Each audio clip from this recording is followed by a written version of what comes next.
mother 40 whacks.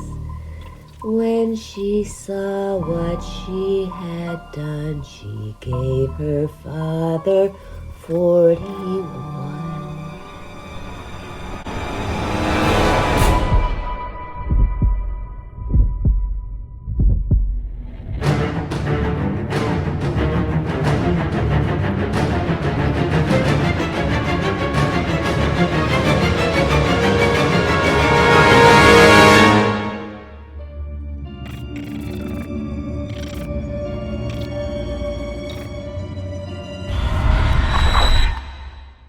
Welcome everybody to our true crime. We're going to talk about Lizzie Borden, a story that's over 100 years old and is still a mystery to this day.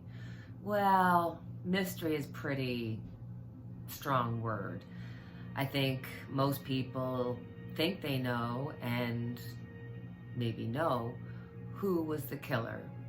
But we're just going to go back. I'm going to tell a little bit of the story, so then that way, if you haven't heard of the story, you'll know the basics of it. And then we'll get into a tarot reading and ask Lizzie Borden what happened. Lizzie Andrew Borden was born July 19th, 1860 in Fall River, Massachusetts. Born to Andrew and Sarah Borden and had an older sister, Emma. Lizzie's mom died when she was 2. And grew very close to her dad and her sister. Emma acted as both sister and mother to Lizzie. Mr. Borden, he was a well-to-do businessman, but known for being frugal. For instance, at this time, there was electrical lighting, and they did not have it. But they did have some indoor plumbing type of situation. And, they always said, he was really frugal and he didn't, help the girls out. They actually got an allowance, whether that was enough or not for them. And Lizzie, just as a point of interest, she liked to thief. She liked to thieve things. She liked to steal things from stores. So it got so bad that her father went and said to store managers, listen, if Lizzie comes in, just mark down what she steals and I'll pay you for it afterwards. So that'll tell you a little bit about her character. It was 3 years after his wife died that Mr. Borden married Abby Gray.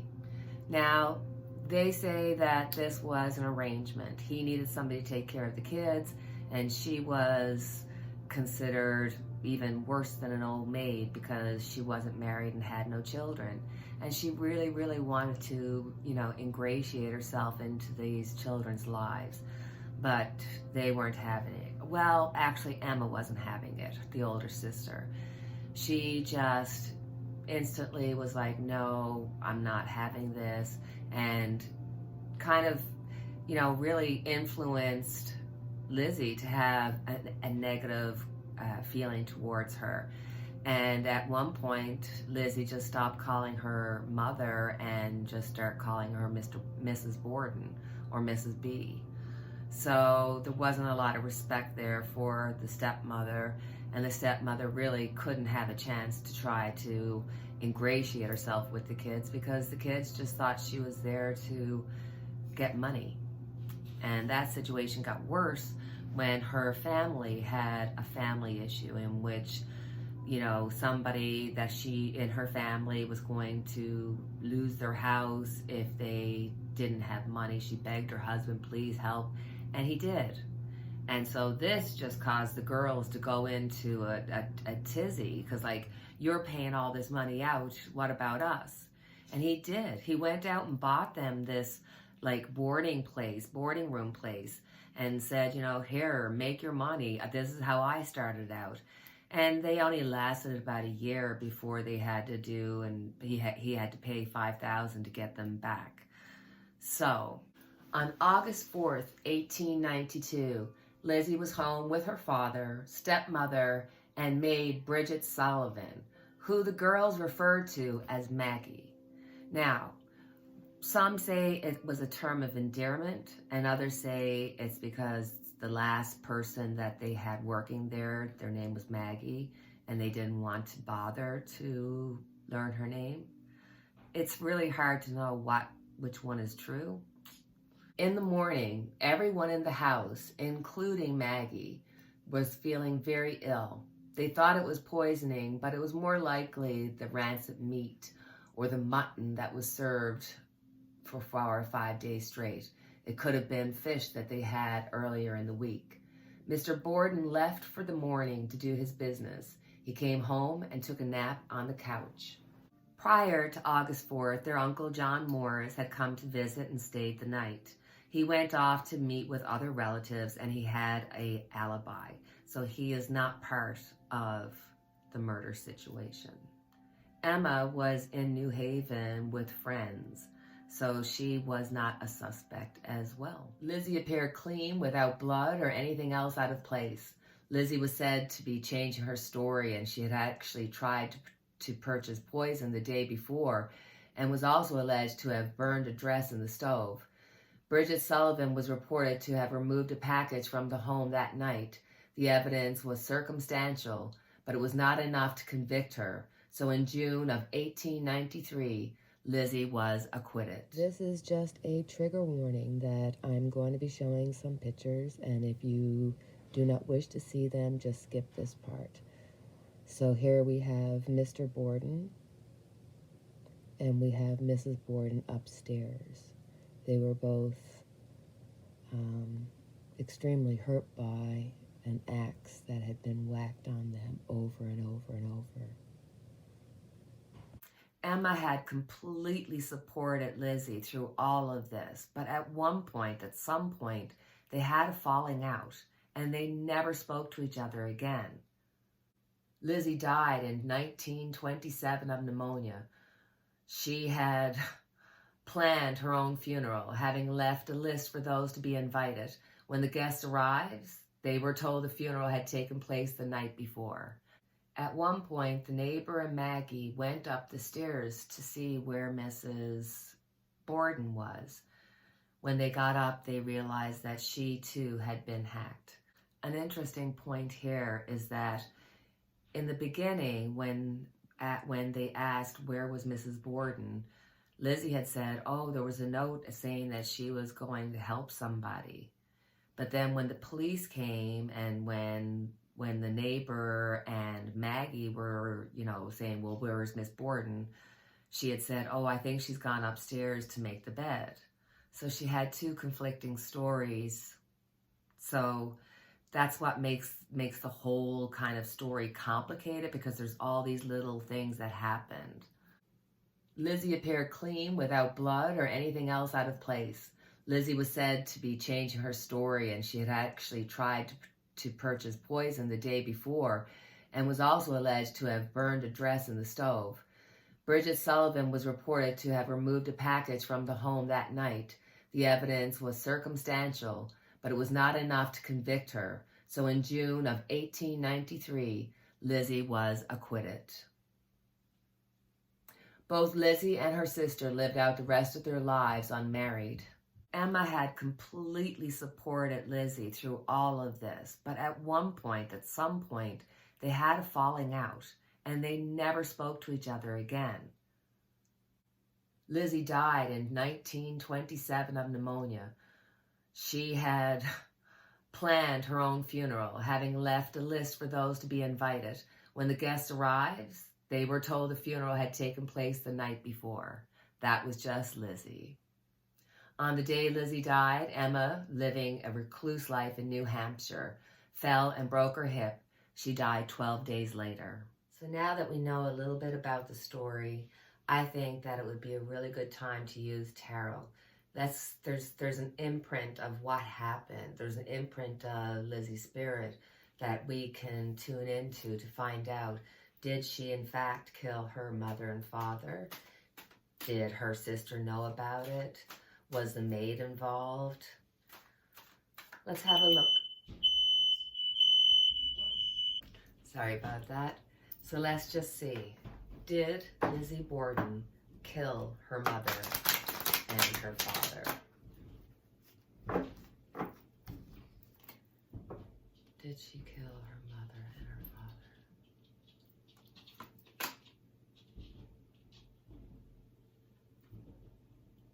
That is a resounding yes, 100%. Oy. First card out, that's kind of spooky. First card out, I asked, did she kill her mother and father? And the first card out says yes, a resounding yes. Crossing it is the Hangman. You know, from her vantage point, she saw that her father was favoring his wife, his second wife, and doing things for her family when they were living, as she thought, as paupers. So I think she really just started to resent everybody in her life. And she wanted to get rid of her mother and father, mother and stepmother, I should say, and father, so that they could inherit the money. There was hatred inside of her, just true hatred inside of her towards them. But appreciate, this has to do with having some mental issues. This has to do with her seeing the situation from a different vantage point, and oftentimes that could mean a mental illness. Underneath it, the secret. She doesn't want anybody to know. It's like history is having fun. Just like, you know, but you don't know 100% because they say that everything was all the evidence against her was circumstantial. Ooh, in the past, like the cards are singing in the past. Yes, 100%. There's the killing. There's her taking down both the father. And isn't it interesting that we got the Ten of Swords? Because it was an axe that went into the mother and father. On top of it, judgment. Oh, darling. This has so many meanings because for one, you've got the judgment that she had. She judged her father and her mother very, very harshly. And the resentment that she had for her stepmother, even though it might have been pushed by Emma and pushed by the fact that her father, in her mind, didn't give them enough, she had judgment. She judged the situation. But then there's also going to be judgment on her, on what she's done. So, yikes. Strength comes up. You know, after everything happened and she was acquitted, it ended up being that she was completely ostracized, even though she stayed where she was living. She never moved until the day that she died. So that shows you the strength, the stoicness of it all, that she was able to keep there, stay there, and know that everybody was looking at her and thinking, just, you're a murderer. She needed to do something. People around are just confused because at the time, when you're looking at the 1800s, they could never see that a woman who's gentle and, you know, demure could ever do this. They would never have the strength to do it. They would never be able to imagine to do it. They can't imagine that it wouldn't be a man. So this is the confusion of the people around, because I think part of the reason why they let her go was the fact that they just couldn't imagine that a woman would do this. She defended herself. She got an excellent defense. She got excellent lawyers that came out to defend her. She wasn't trying to, you know, she didn't have any guilt towards this whatsoever. She was going to defend herself. And her sister also was like, I'm going to defend her too. So her sister paid a lot of money. Technically, Emma could have just walked away with the whole lot and just let Lizzie just, you know, go down with the ship. But she didn't. She truly believed in Lizzie and in Lizzie's not being guilty. So the end result is the Page of Cups. The Page of Cups is, it's like, it's giving you this gift of this amazing story that no matter how much time goes by will never truly, truly be completely 100% known. Now, a lot of people refer to this 1800s court case to the Simpson case, the O.J. Simpson case, that she got away with murder. But according to the cards, she got away with murder. I wonder how Emma feels. Emma had a lot of love for her sister. She resented the stepmother because she had been both mother and sister to Lizzie her whole life. And she wasn't going to have another woman come in and take over her place, because that was how she was raised. Her mother had said on her deathbed, make sure you take care of your sister. But there was a lot of, she, I think, had some doubt. She was very unclear, but she just would focus and say, okay, I'm just going to support my sister. That's the love. But she kind of had a knowledge. Not that she knew, she didn't have the story told to her, but she did have that feeling that, yeah. The maid, Maggie, oh, Maggie. Maggie was there to do her job, but she was restrained. I think that she didn't see it, but she knew what had happened and had gotten paid for it, because we have the devil here. I think that the maid turned a blind eye to what was happening, because there's no way she wouldn't have heard something from the two murders happening, you know, being killed with an axe, that you wouldn't hear something, a moan, a cry, a scream.